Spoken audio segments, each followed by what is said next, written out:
Hi there, Scott Hamilton, ROCKFILE, back with another podcast review for your ears. Going to be talking about the brand new song from Queen.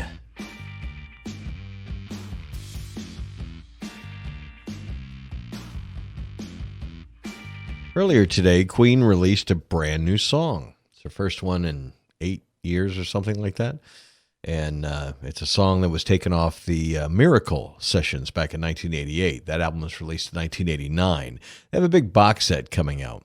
And this was one of those lost songs that they really didn't think they could finish, but they did go back and finish it. They talked about their production team helping them with it. It sounds great. It's an exercise in minimalism, but the performance of Freddie Mercury is undeniable. So The Miracle came out in 1989. It was recorded in 88. It's second to last album the band ever put out because Freddie was diagnosed at the time, but it wasn't public at this time. The band knew. He knew. Nobody else did. Miracle came out. It was a follow-up to It's Kind of Magic, which was a pretty big hit because it had some of the songs from Highlander, and it was just riding a high for a couple years there. I remember it clearly, and I was a huge Queen fan. So we were looking forward to this album. When it came out, there's some good songs on it. I Want It All was a big rock hit at the time. Matter of fact, Roger Taylor used double bass drum for the first and only time in there. And there's some other really cool songs on it. Some of the better later career songs from Queen. And there's quite a few throwaways on there too. It's not a terrible album. I fall somewhere in the middle. Some critics loved it. Some critics hated it. It's not my least favorite Queen album. Certainly not my favorite Queen album, but definitely not down there at the bottom. There's some really good songs on the production is really strong. So I heard this song this morning and they prefaced it by saying it was kind of a ballad, and I kind of expected that. They put most of the rockers on the album. Supposedly there were over 30 songs recorded for the album and they only used 10 or so. So didn't know what to expect. It comes on, it's some minimal percussion from Roger Taylor, and Freddie starts singing, and it sucks you right in. And as good as the Brian guitar solo is and the rest of the song, it's all about Freddie's vocals. It's a simple song. It's under 4 minutes long and not overly repetitious or anything else. It has a good message. It's actually pretty great. It's not something I would normally put on my rock station, but I did because it's Freddie Mercury, because that guitar solo was sweet. It does kind of rock in its own way. I think it's a good message. When bands say they find lost stuff, it's hit or miss usually. If it's something like lost stuff from Freddie Mercury, of course we want to hear it. The guy was in his prime, taken too early. Is this what I expected? No, because everybody kind of expects another We Will Rock You or something, Keep Yourself Alive, something heavy. But as I guess he was dealing with his mortality and his illness, and there's some songs on here that reminisce about, like some of their later songs, like The Show Must Go On. That kind of throughput goes through the album. And this song is about believing in yourself. You're the one who has to kind of face it all alone. The biggest vibe I got off the song listening to it, it sounds like the theme to what would be a final James Bond movie. If they announced they're going to make one more 007 movie, this would be the theme song. That's what it sounds like. The chorus is in the end. We all, you have to face it all alone. Whatever he means by that. I think we all know.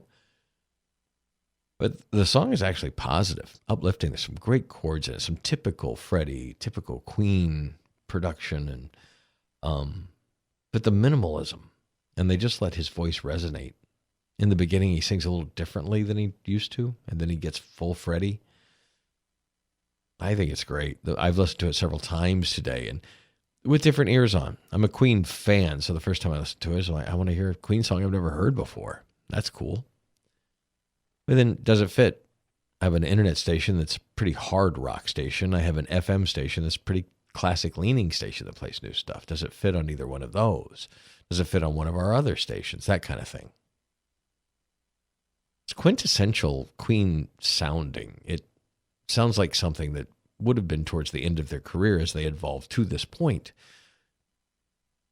They were kings of excess and overdubs. I mean, what it took to create things like Bohemian Rhapsody and the Prophet song on that album, Night at the Opera. the overdubs, the bouncing of tracks. If you know anything about recording and how many tracks were on those songs, it's unbelievable. Unbelievably dense, complicated. And this song is the exact opposite of that, but works because of the sheer musicianship of the people involved. Like I said, Brian May's guitar solo is amazing. Listen to that again. Go back and listen to the song again. It's only 4 minutes. You can listen to it again.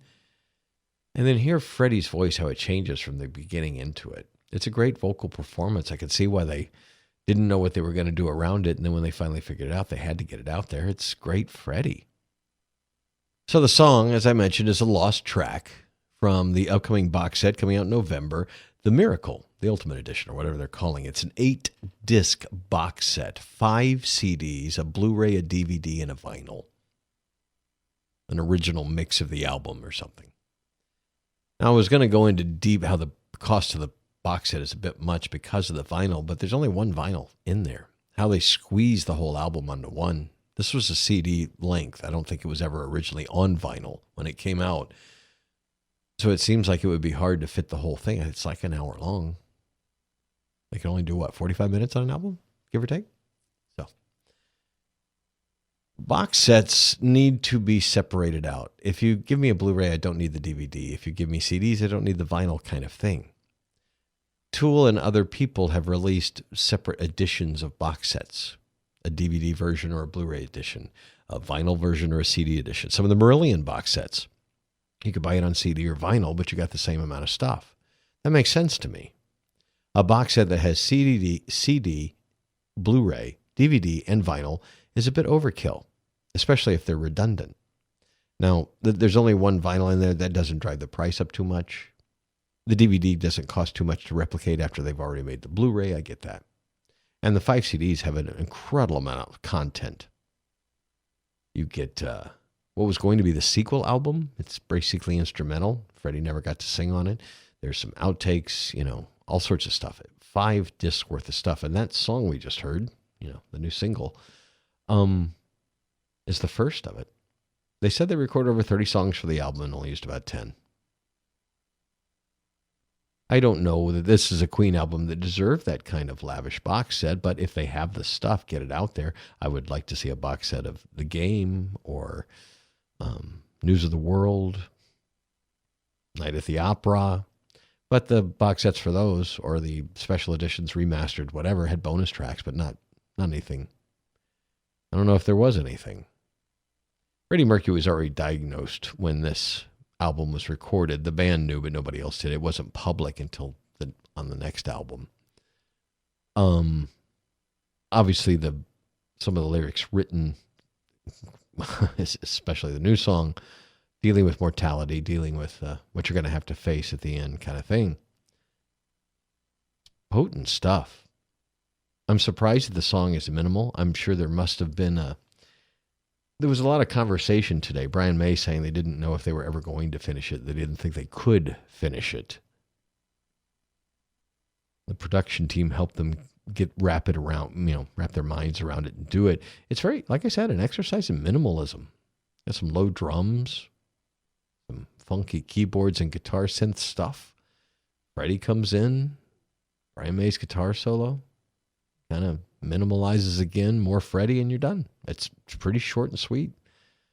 Good lyric content, minimal production, soaring, amazing solo from Brian May. It's a great song. If that is indicative of what's going to be on some of these other bonus tracks, I wouldn't expect every single bonus track to be quite this quality, but going back to the box set, that's a lot of stuff for $120, $130. On sale, it's not a bad deal. But leave the vinyl out. Do a vinyl set and do a CD set.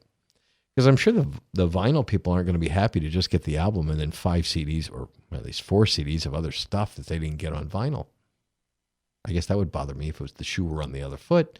I know there's been box sets that were like vinyl. I saw something coming out. It's one of my favorite albums. It got remastered. They're going to put it out only on this multi-vinyl disc set. Well, what about a remastered CD? What about a surround sound disc? Hello? Dolby Atmos, anyone? I don't expect all old movie to be remixed into surround, or old music to be remixed into surround sound and Dolby Atmos and things like that. But the newer stuff that's multi-channel and easy to pull apart and put into those different channels, discrete things. If they take the extra time to do it, I'll listen to the new Riverside album, a Polish progressive band I'm really into. Mariusz, the lead singer, announced that they did have the time and money to make a 5.1 mix, so it'll be coming out as the new album comes out. I think that's fabulous. More bands should do that. And if they want to put out vinyl too, satisfy all our fans. It's a great thing that I've talked about in other podcasts, that there are enough fans of movies and music that you can, satisfy some niches, because the niches are pretty big now. The people that would like a Queen box set number in the millions. The people that want to spend $130 on a Queen box set probably don't number in the millions. I don't know how many copies or how limited it is, but you can buy the song digitally. You'll probably be able to buy the rest of it digitally, I assume. The song's great. That's what we're here to talk about. It's an incredible Freddie Mercury performance. I'm glad they put it out there. I'm glad we got to hear it. If you're just getting into Queen, get into the old 70s stuff. Pretty crazy stuff going on those albums. Some really, not just the radio stuff. You get into the albums. The singles were all good. I mean, really good. But there's some really quality music that ever made it on the radio on those albums. So, Queen is back, at least with this thing that could have been a cash grab, but it's a really great song. Check it out. The brand new Queen is available now digitally. The box set will be out in November. Vinyl, Blu-ray, DVD, and CD. It's a big one. We'll see what they do for Innuendo, too. Scott Hamilton, I'm ROCKFILE. Thanks for checking out the podcast. I'm sorry there haven't been a whole lot of podcasts in the last week or so. I just haven't watched or listened to anything. I mentioned before, I kind of have to have the, something has to cross my mind that I can't get out of my mind, that I need to go talk about. Something I need to watch something and go, wow, I really need to talk about. I've actually watched a couple movies that I've already reviewed, so there wasn't a point in doing podcasts of those. Haven't really watched a whole lot of stuff or listened to a whole lot of stuff. I'm evaluating a couple albums. This is Thursday night going into Friday, so I've just downloaded about 5 or 6 new albums that are coming out Friday. Everything from Boston Manor to Orianthe, how do you say her name? Some singles from some big bands as well.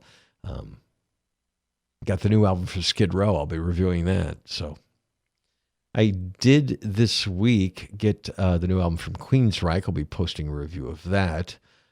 Also got the full album from 6x6, which is kind of a progressive rock supergroup. It's very interesting. So there'll be reviews. All that to say is there will be more reviews coming up. I'm sorry there was a little lull. But it's just, I have to watch or hear things that force me to get behind the microphone and talk about them. And I've been outside and doing stuff, and it just hasn't been stuff to podcast about. But Alaska's great, and I hope you are too. More podcasts are on the way. And I'm redoing the Patreon stuff completely. I had some ideas there, so be on the lookout for that. And more YouTube stuff coming too. Kind of rambled. Sorry. Have a spectacular day.